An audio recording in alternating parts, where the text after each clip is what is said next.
The Resilience Across Borders podcast is intended for education, support, and inspiration. I am not a psychologist or a medical doctor and do not offer any professional, medical, or health advice. If you are dealing with or suffering from any psychological or medical conditions, please seek help from a qualified health professional.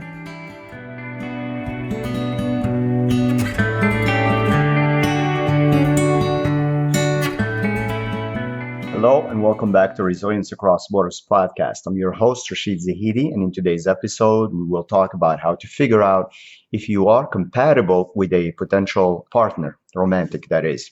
So compatibility is essential for a thriving long-term romantic relationship. While affection and attraction and shared interests play their part, deeper factors like values, communication styles, and life goals are what really determine if you and your partner are a good match. Here is a few reminders and a guide on how to figure out if you're compatible with a potential partner, with examples and practical applications for each point, of course, as always. So number one is assess. Core values are the beliefs and principles that guide your decisions and actions in life, consciously and unconsciously. So this could include things like views on family, religion, finances, or lifestyle choices. If your values significantly differ from your partner's, it can cause friction in the relationship over time, especially as that initial infatuation wears down. So practical use, have open conversations early on about your views on important topics like career aspirations, long-term goals, family planning, or financial management. Ask questions like, how do you prioritize work-life balance? Or what are your thoughts on saving and spending? This helps uncover whether your long-term visions align. So for instance, if one partner values financial security and planning for the future while the other is more spontaneous with money, you may need to discuss how you can meet in the middle or figuring out early on before you waste your time if this is a no-go. Knowing this early allows you to determine if it's a deal breaker or something that can be managed together. Number two, understand communication styles. Good communication is key to a successful relationship. Different people communicate in different ways. Some may prefer directness, while others might communicate more subtly. It's important that both partners feel understood and can effectively resolve conflicts. Obviously, one of the cornerstones of a great relationship is when you feel heard and seen and understood. Talk about the communication styles in a practical use. Observe how your potential partner handles conflict and everyday discussions. But along with communication, the other important C here is conflict resolution. Do they shut down during disagreements, or are they open and willing to talk things out? Reflect on your own communication needs as well and ask them how they prefer to handle conflict resolution. So if you tend to be someone who needs space after an argument to think, while your partner prefers to resolve things immediately, you can discuss ways to respect each other's communication styles. Otherwise, it will be an explosion. This could involve setting boundaries like take a 30-minute break after arguments before talking again, or decide what the cooling period will be, and then also how you're going to come back into that conversation and who will do what.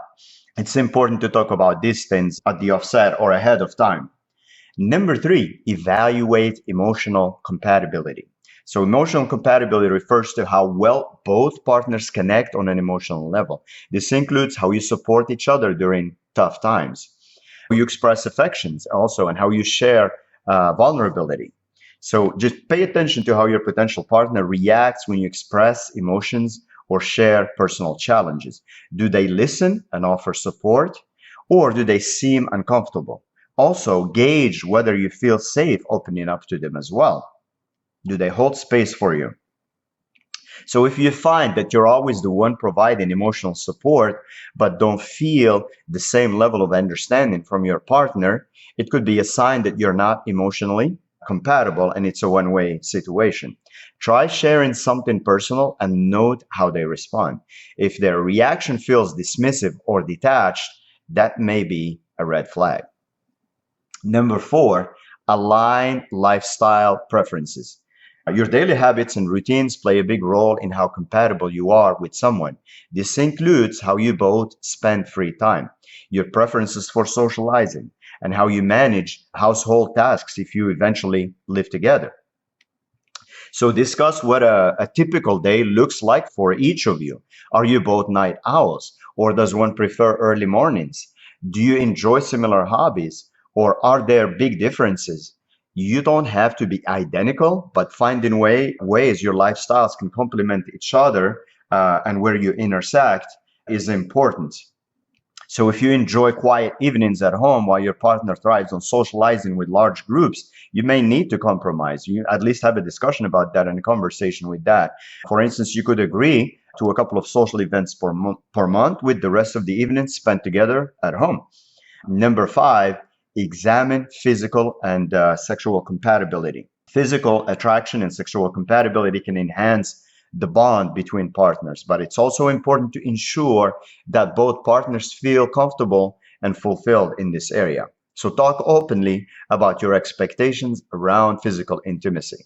This can be difficult for some, but knowing each other's needs can prevent misunderstandings or resentment later on.